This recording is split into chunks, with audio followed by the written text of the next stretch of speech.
Hello বন্ধুরা, আমি Sharmishtha. Welcome back to my brand new channel Sharmishtha's daily vlog.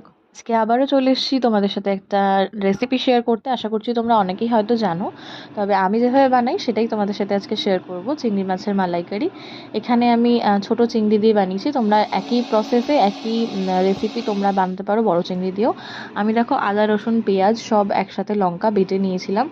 তারপরে সেটাকে আমি ব্লেন্ডারে ব্লেন্ড করে একদম চিংড়ি মাছটা ভাজার সেই তেলেই গোটা গরম মশলা ফোড়ন দিয়ে, তেজপাতা ফোড়ন দিয়ে তাতে আমি মশলাটা দিয়ে দিয়েছিলাম।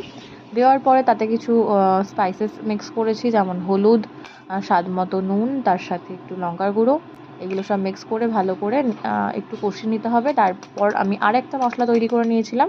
সেটা হচ্ছে গিয়ে 1 চামচ সর্ষে, 1/2 চামচ মৌরি, তার সাথে 4-5টা কাজু বাদাম আর একটু টক দই, সেটাকে একসাথে ব্লেন্ড করে নিতে হবে। এই মশলাটা দিলে কিন্তু মালাইকারির টেস্টটা একেবারে অসাধারণ সুন্দর, একদম কি বলবো, রেস্টুরেন্ট স্টাইল কিন্তু গন্ধটা আসবে। তোমরা একবার ট্রাই করে দেখতে পারো।